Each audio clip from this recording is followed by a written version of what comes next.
It's common for smart device applications to show some transition effects as we move from one screen to the next.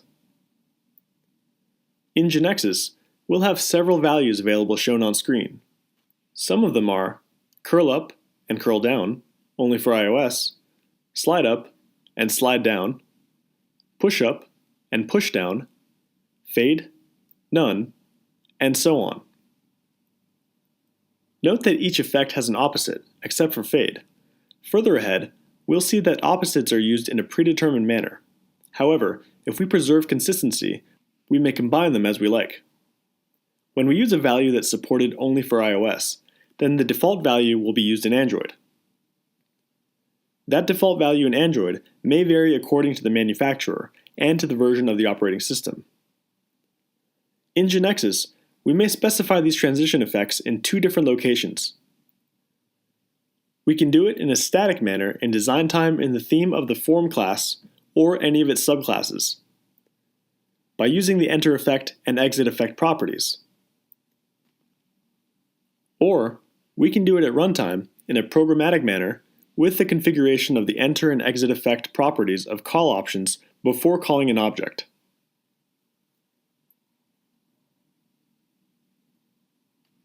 We'll see all of this in GeneXus.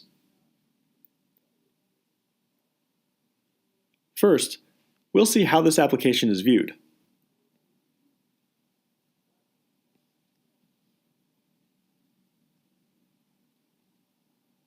In the emulator, we go to Countries. Note the effect where just the screens appear and there isn't a market effect. This is the default value, at least in the emulator. Remember that in Android, the default value may vary. We go to the theme, GX28 Android 4, and in the form class, we add a class that we will call Form Pushup.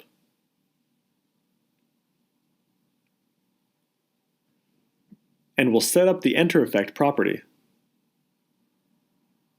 It's in the default value. Note all the values we have available. Like we mentioned before, we will use pushup.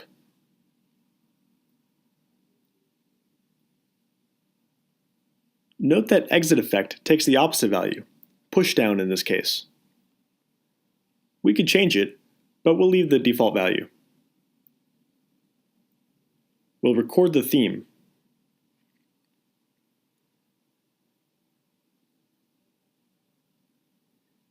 And now we'll open, for example, Work with Devices Speaker. So we go to the list. In main table, we'll change the associated class, the form class. And instead of form, we'll use form pushup.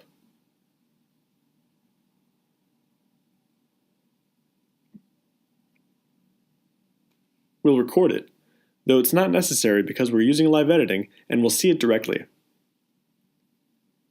We go to Speakers and note the pushup effect.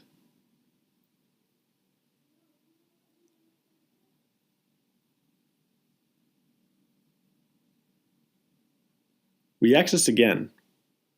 The content comes from below and pushes up. Let's do it again.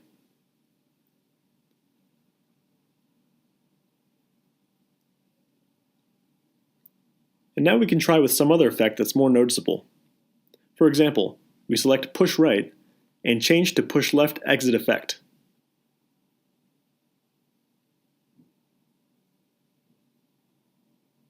We go to Countries, now Speakers, and note that here we have the effect a little more evident,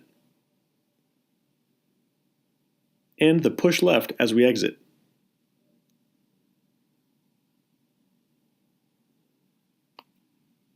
We'll now see how we can go about doing this in a programmatic manner. We go to Event Day, and to Work with Devices Country, the event. And here we copy the name of the Work with Devices Country object directly. We paste and enter with dot to Properties and Methods. We select the Call Options property, dot again, enter effect just the same. and here we'll use an enumerated domain called effect. If we press dot, we'll have all the options available, all those that we already saw. So we'll go to fade, for example. We could do the same with exit effect.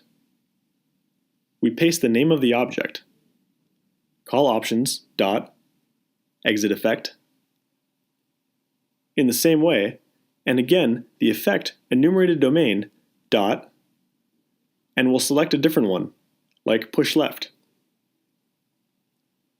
In this manner, we could configure it in a programmatic manner before the call to the object takes place. And this is the end of this subject.